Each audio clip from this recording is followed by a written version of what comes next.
Hey guys, what's up? Welcome back here to today's edition of Intuitive Angling, and man, I really appreciate you guys coming by the channel to spend some time with me on the video. Always appreciate that. And guys, today we're going to be talking about a study that was released talking about crawdad pinchers as far as how bass react and how bass bite as far as their levels of aggressiveness based upon how many pinchers a crawdad has, whether it be 2 pinchers, 1 pincher, or no pinchers. So this is some interesting, this is a very interesting study, and I'm really curious to get your guys' opinion on it. We're going to discuss it in today's video. Also, guys, just a quick invitation out there. If you haven't had a chance to check out our Fish the Moment lake map breakdowns, I'd like to invite you guys to do it. These are breakdowns I build specifically for fishthemoment.com. Really good resources to learn more about your favorite lake across the country, or if you've never been to a lake and you're going to, this is a good start to get some good spots right off the bat. And I'll put my fishthemoment.com link in the description, the lake map breakdown, so you guys would like to check it out. Much appreciated. Okay, guys, I actually saw this study. It's been 6 or 8 months ago, and I can't even tell you who conducted it. I try to read a ton of studies from different universities and different biologists and that type of stuff.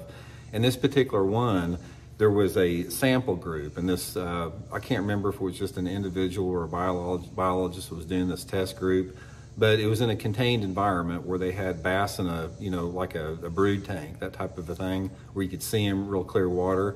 And what they did is they conducted experiments with crawdads and bass, and they put crawdads in there to really see how bass would react, and whether they'd ignore some crawdads or bite, and what caused them to go after certain crawdads.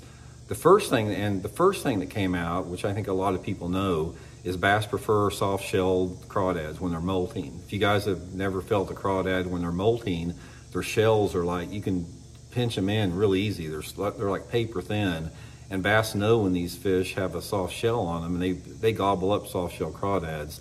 When they're harder, it's a little bit more difficult for the fish to digest. That was pretty much a given.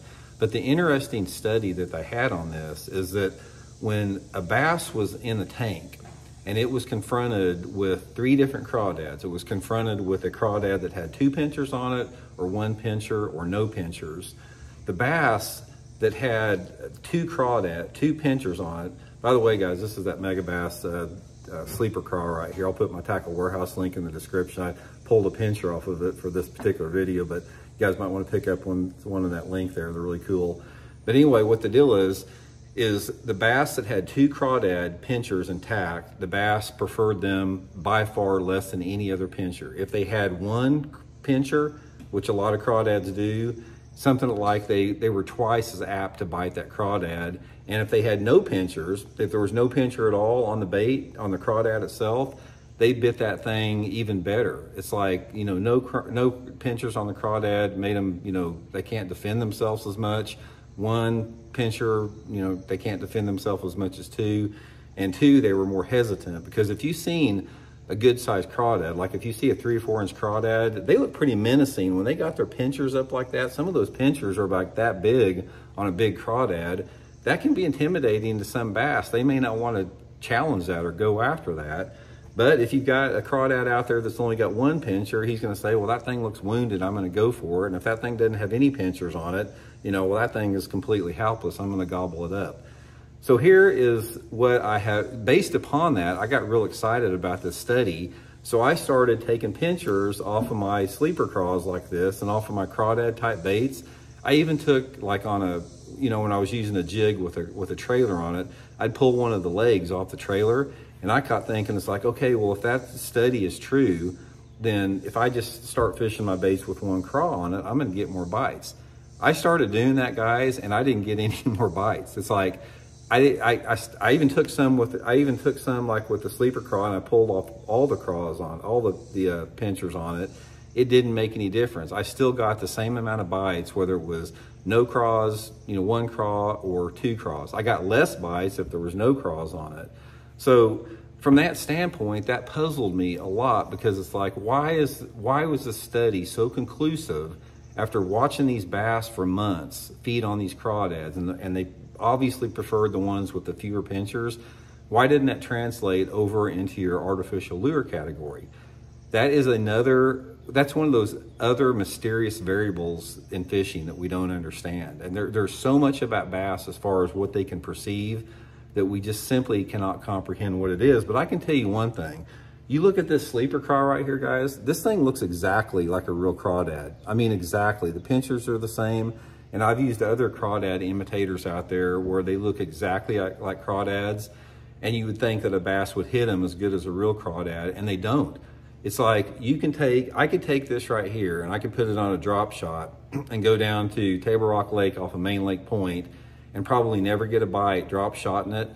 But if you put a live crawdad on there, you get a bite every single cast. So a bass has got to, it's got to have other type of data that assimilates other than the visual look of something, because visually they can't tell the difference, especially in more turbid water conditions. So it's got to have something to do with the smell. It's got to have something to do with it, and the ability for those fish to simply detect something if it's alive or not. That's one of those innate wisdom. That's some innate intelligence and wisdom that a largemouth bass have that we don't give enough credit. They're not so stupid that they just go up and just bite the thing every time. Now you can, don't get me wrong, sleeper craw catches a ton of fish out there, but it does not catch as many fish as a live crawdad. If I went out, I'll give you an example. If we went out to a lake, guys, and say I caught 10 fish on the sleeper craw, fishing it around a boat dock or whatever, and during the course of the day I caught 10 or 12 fish on it, if we would go out there with a live crawdad in that same area, you'd probably catch 75 fish. That's the difference between live bait and artificial bait, regardless how lifelike it looks. So anyway, I just thought that study was interesting, and I was sort of really disappointed that it didn't translate over into my, artificial bait lineup, because after reading that thing, it's like, man, I'm gonna start catching 10 times as many fish now. I'm gonna just take these pincers off the bait, but it didn't work out like that. So anyway, I just wanted to pass that little bit of information along there. I'm not saying it wouldn't work. I'm not saying there's not times when they would prefer that. In fact, I've had people send me messages after I've done videos on the sleeper craw and say they like to take both pincers off it and just use it like that, and they catch a ton of fish on it. So, man, you don't know. It's like, one shoe doesn't fit all in bass fishing. So anyway, I hope you guys are well. We'll talk later.